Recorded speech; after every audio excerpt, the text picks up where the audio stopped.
Welcome back to Fiction First.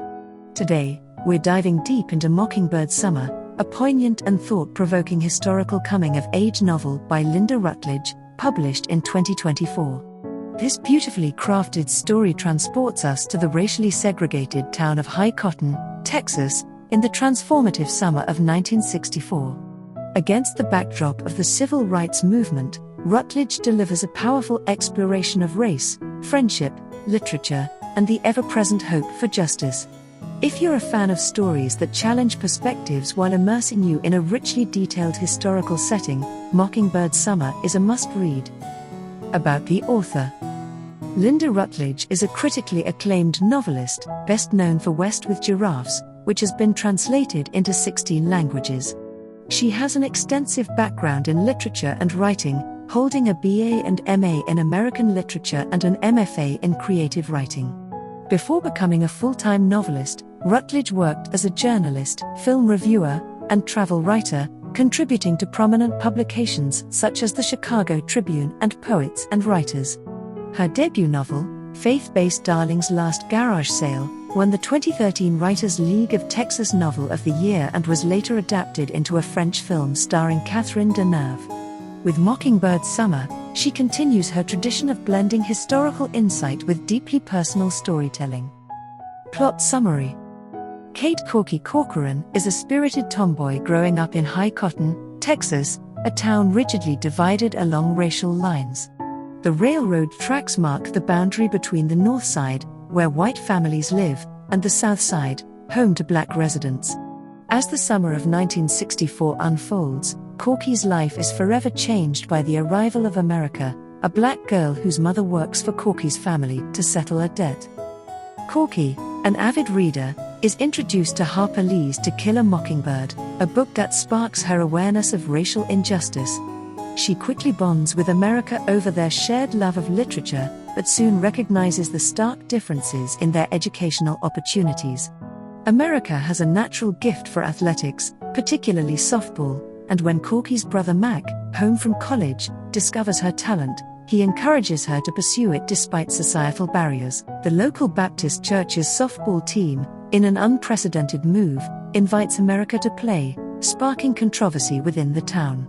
Meanwhile, Mac becomes more involved in the civil rights movement, clashing with his father over racial issues. The Boatwright family, particularly the influential yet deeply racist Noah Boatwright IV, stands as a major obstacle to progress, using their wealth and power to uphold segregation. As Corky's friendship with America deepens, she begins to see her world differently.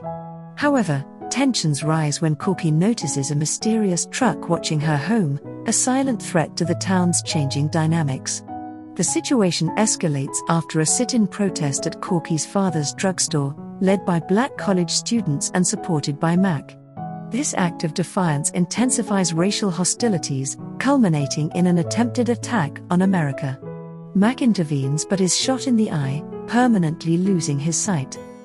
The following day, America and her mother leave High Cotton for safety, leaving Corky with a letter hidden in her copy of To Kill a Mockingbird, expressing hope that they will meet again.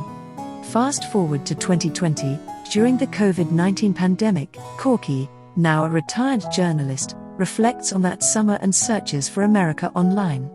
A year later, in 2021, the two childhood friends are reunited, proving that the bonds of friendship transcend time and history. Themes and symbols. 1. Coming of age amidst social change. Corky's journey mirrors the cultural shifts of the 1960s. Raised in a segregated town where racial divisions are accepted as the norm, she begins to question everything she has been taught. Her story highlights how young minds, when exposed to new ideas, can become catalysts for change. 2. The intersection of race, gender, and class. America's struggles underscore the compounded effects of racial and gender discrimination. While she possesses extraordinary athletic ability, societal limitations prevent her from fully realizing her potential. Her story represents the countless individuals whose talents were suppressed by systemic oppression. 3. Literature as a catalyst for awareness. Harper Lee's To Kill a Mockingbird serves as a critical symbol in the novel. For Corky, It opens her eyes to injustice, but for America, it is a painful reminder of the dangers Black individuals face daily. Rutledge skillfully uses this contrast to emphasize how literature can both enlighten and wound, depending on the reader's lived experience. 4. The lasting impact of historical legacies. The Boatwright family represents the enduring power structures that resist change. Despite the civil rights movement's momentum, figures like Noah Boatwright IV wield their influence to maintain racial hierarchies, demonstrating that societal transformation is slow and often met with fierce resistance. 5. The loss of innocence. Corky's childhood ends the moment she witnesses racial violence firsthand. Her experiences during the summer of 1964 strip away her naivety, replacing it with an understanding of injustice and a desire to fight against it. 6. The Mockingbird symbol. Much like in Harper Lee's novel, the mockingbird symbolizes innocence and those who suffer undeserved harm. America, in many ways, embodies this symbol. She is talented, hopeful, and full of potential, yet targeted because of the color of her skin. Character exploration. Kate Corky Corcoran. Corky is a young girl caught between the innocence of childhood and the harsh realities of the adult world. Her character arc is compelling, as she transforms from a naive observer to an active participant in social change. America. A determined and courageous girl, America's character represents resilience. Her refusal to be defined by societal limitations makes her one of the novel's most inspiring figures. Mac Corcoran. Corky's older brother serves as a bridge between generations. His exposure to progressive ideas in college pushes him to challenge his father's beliefs and fight for what is right, even at great personal cost. Noah Boatwright IV, the antagonist of the story, Noah IV exemplifies the deep-seated racism that persists in High Cotton. His character serves as a reminder of the obstacles that must be overcome to achieve true equality. Cal Corcoran. Corky's father represents the generational divide, prioritizing financial stability over progressive change. While initially reluctant to engage in civil rights issues, he is not portrayed as a villain but rather as a man bound by societal expectations.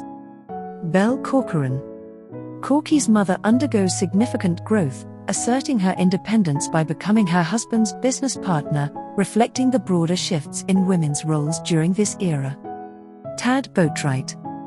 Tad, the youngest Boatwright, struggles between his family's racist ideology and his own evolving conscience, representing the younger generation grappling with inherited prejudices.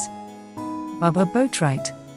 Bubba, Noah's older son, is deeply entrenched in his father's beliefs, illustrating the destructive nature of generational racism. Why you should read Mockingbird Summer.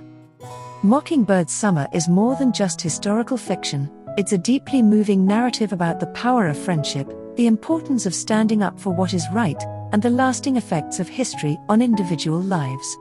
Rutledge's ability to blend personal storytelling with larger societal themes makes this novel both engaging and thought-provoking. If you're a fan of books that challenge perspectives while keeping you emotionally invested, this novel is for you.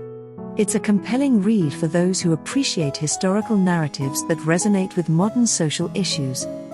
Mockingbird Summer has garnered rave reviews across the board. 4.5 on Amazon, 4.2 on Goodreads and 4.0 on Barnes & Noble. What would you have done in Corky's shoes? Would you have stood up against injustice, even if it meant going against your own family? Let us know in the comments below. Don't forget to check out Mockingbird Summer. The purchase link is in the description. And if you enjoyed this review, be sure to like, subscribe, and hit the notification bell for more in-depth book discussions. That's it for today's review. Until next time, keep reading, keep questioning, and as always, keep fiction first.